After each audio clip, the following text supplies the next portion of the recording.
Praise the Lord, hallelujah. आप सबको जय मसीह की।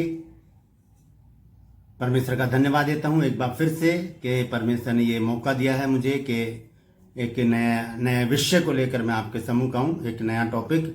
और मैं बहुत दिनों बाद आज वीडियो बना रहा हूँ क्योंकि मेरी तबीयत खराब हो गई थी। जैसे कि आपने मेरे पिछले वीडियो में देखा, मैं कोरोना वायरस से पीड़ित हो गया था, लेकिन परमेश्वर ने और आपकी दुआओं ने मुझे चंगाई दी, मुझे जीवित रखा। मैं इसके लिए आप सबका भी और परमेश्वर का लाखों बार धन्यवाद देता हूँ। हालेलुया। तो आज का जो विषय है वो बहुत ही महत्वपूर्ण है और ध्यान से सुनिएगा। छोटा सा वीडियो है, पूरा वीडियो देखिए और इस बात को जानने की कोशिश कीजिए कि किस प्रकार से हम अपने आत्मविश्वास को लोगों के ऊपर जाहिर कर सकते हैं। हालेलुया। जैसे कि शीर्षक है इस वीडियो का कि हम कितने आत्मविश्वासी हैं, हमें अपने ऊपर कितना विश्वास है। यीशु मसीह के ऊपर विश्वास करते हैं, अच्छी बात है। हम वचन के ऊपर विश्वास करते हैं, अच्छी बात है। लेकिन हमें अपने ऊपर कितना विश्वास है, ये बात आज हम जानेंगे। हालेलुया। तो मैं आपका दोस्त पास्टर राज मैसी आपसे मुखातिब हूँ और आप देख रहे हैं मेरा यूट्यूब चैनल जिसका नाम है ब्रदर राज मैसी। मैं आपसे गुजारिश करूंगा, यदि आप नए हैं इस चैनल पर तो इस चैनल को सब्सक्राइब करें, वीडियो को लाइक करें, शेयर करें और कमेंट सेक्शन में जाकर बताएं कि ये जो आज का जो टॉपिक है, जो वीडियो है, आपको कैसा लगा। हालेलुया।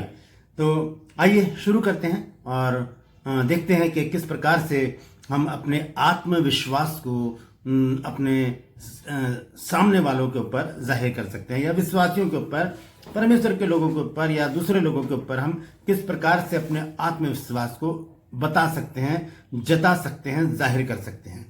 हालेलुया। तो ये कॉन्फिडेंस, ये विश्वास हमें अपने ऊपर करना होगा और वो तभी होगा जब हम सही चलेंगे। हालेलुया। जब हम सही चलेंगे। आइए एक वचन मैं पढ़कर बताऊंगा, उसके बाद हम आगे चलेंगे और ध्यान से देखिएगा। फिलिपियों की पत्री है 3 अध्याय। संत पौलुस के विषय में मैं आज आपसे बातचीत करना चाहता हूं क्योंकि ये बहुत अच्छा टॉपिक है जो हम आज डिस्कस कर रहे हैं। तो आइए उस आयत को देखते हैं और फिलिपियों 3 अध्याय और उसकी 17 आयत। यहां पर इस प्रकार से लिखा है, संत पौलुस कह रहे हैं कि हे भाइयों, तुम सब मिलकर मेरी सी चाल चलो और उन्हें पहचान रखो जो इस रीति पर चलते हैं जिसका उदाहरण तुम हम में पाते हो। कितना आत्मविश्वास से भरा हुआ ये वचन है संत पौलुस का। ध्यान से सुनिए, मैं एक बार फिर से आपको पढ़कर बता रहा हूं, रिपीट कर रहा हूं। हे भाइयों, तुम सब मिलकर मेरी सी चाल चलो। क्या इतना कॉन्फिडेंस, इतना आत्मविश्वास मुझ में और आप में है? क्या हम इस लायक हैं कि सामने वाले को, जिसको हम शिक्षा दे रहे हैं या हम जिसे प्रचार कर रहे हैं या जिसे हम कुछ सिखा रहे हैं बाइबल से, कि हम उसको कह सकें कि तुम मेरी तरह बन जाओ, तुम मेरी सी चाल चलो। हालेलुया। ये कॉन्फिडेंस, ये विश्वास सिर्फ हमने संत पौलुस में देखा। हालेलुया। वो कहते हैं कि हे भाइयों, तुम मेरी सी चाल चलो। इसका मतलब है कि संत पौलुस ने सब कुछ अपना निछावर कर दिया प्रभु यीशु मसीह के लिए। हम क्या छोड़ सकते हैं प्रभु यीशु मसीह के लिए? प्रभु यीशु मसीह से एक बार पतरस ने एक सवाल पूछा कि हे प्रभु, हम तो सब कुछ छोड़कर तेरे पीछे हो लिए, हमें क्या मिलेगा? तब प्रभु यीशु मसीह ने कहा कि तुम जो सब कुछ छोड़कर मेरे पीछे हो लिए हो, तुम 12 गोत्रों का न्याय करोगे। और उसके बाद प्रभु यीशु मसीह ने आम लोगों के लिए एक बात कही। मत्ती 19 अध्याय की 27-28 आयत में लिखा है, इस पर पतरस ने उससे कहा कि देख, हम तो सब कुछ छोड़कर तेरे पीछे हो लिए हैं, तो हमें क्या मिलेगा? यीशु ने उनसे कहा, मैं तुमसे सच कहता हूं कि नई उत्पत्ति से जब मनुष्य के पुत्र अपनी महिमा के सिंहासन पर बैठेगा, तो तुम भी जो मेरे पीछे हो लिए हो 12 सिंहासनों पर बैठकर इजराइल के 12 गोत्रों का न्याय करोगे।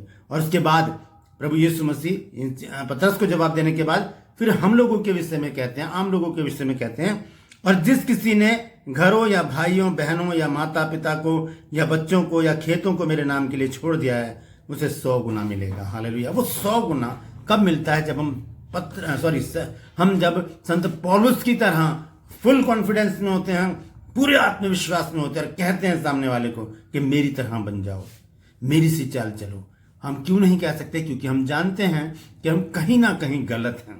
हम कहीं ना कहीं गलत कर रहे हैं, कहीं ना कहीं गलती कर रहे हैं, कहीं ना कहीं छोटे छोटे पाप हमारे जीवन में हैं। इसलिए हम सामने वाले को नहीं कह सकते कि तुम मेरी तरह बनो। लेकिन संत पौलुस ने एक बात कही है फिलिपियों 3 अध्याय में, और इसके 7 पद में क्या लिखा है, परंतु जो जो बातें मेरे लाभ की थी उन्हीं को मैंने मसीह के कारण हानि समझ लिया है, वरन मैं अपने प्रभु यीशु मसीह की पहचान की उत्तमता के कारण सब बातों को हानि समझता हूं, जिसके कारण मैंने सब वस्तुओं की हानि उठाई और उन्हें कूड़ा समझता हूं, जिससे मैं मसीह को प्राप्त करूं। हालेलुया। ये चीज है, यही चीज हमें विश्वासी बनाती है। और जब हम विश्वासी बन जाते हैं तब हमारे अंदर एक आत्मविश्वास आता है, और वो आत्मविश्वास हमें प्रभु यीशु मसीह से बिल्कुल जोड़ देता है। हालेलुया, जोड़ देता है। हमें फिर संसार से प्रेम नहीं होगा, हमें धन दौलत से प्रेम नहीं होगा, हमें किसी भी वस्तु से प्रेम नहीं होगा। हम सब चीजों को कूड़ा समझेंगे।